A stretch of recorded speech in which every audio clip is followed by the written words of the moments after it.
লাউ পাতায় চিংড়ি ভাপা কে কে খেয়েছো বলো তো? চলো, যারা খাওনি তারা এই রেসিপিটা দেখে বানিয়ে নিতে পারো। এখানে আমি কিছুটা সর্ষে পোস্ত আমি ভিজিয়ে দিয়েছি 1 চামচ করে প্রত্যেকটাই। এখানে আমি কিছুটা লাউ পাতা নিয়ে নিয়েছি, কচি দেখে ভালো করে ধুয়ে নিয়ে একটুখানি ছোট করে কুচিয়ে নিয়েছি। কুচিয়ে নেওয়ার পর এটাকে আমি ভাপাতে দেব। কড়াইতে একটুখানি জল দিয়ে নুন দিয়ে আমি পাতাগুলো সেদ্ধ করে নিচ্ছি, যাতে এক্সট্রা পাতার জলটা বেরিয়ে যায়। সিদ্ধ হয়ে যাওয়ার পরে এখানে আমি ছেঁকে নিচ্ছি, ছেঁকে নিয়ে জলটা ভালোভাবে ঝরিয়ে নিচ্ছি।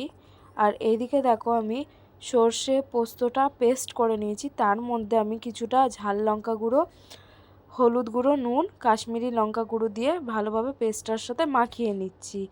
তারই মধ্যে আমি সিদ্ধ করে রাখা লাউ পাতাটা আর চিংড়ি মাছটা দিয়ে কিছুটা কাঁচা সর্ষের তেল দিয়ে ভালোভাবে মাখিয়ে নেব। মাখিয়ে নেওয়ার পরে ওটাকে আমি স্টিমে বসাবো।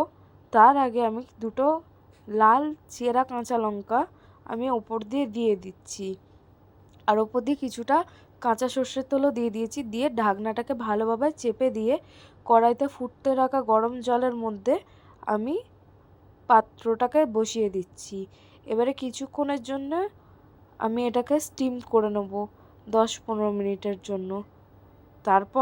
তারপরে লুকটা দেখো একবার, জাস্ট দুর্দান্ত, এত সুন্দর গন্ধ ছাড়ছিল। গরম ভাতে না খেলে তো পুরোটাই মিস করে যাবে। ঝপ করে বানিয়ে ফেলো।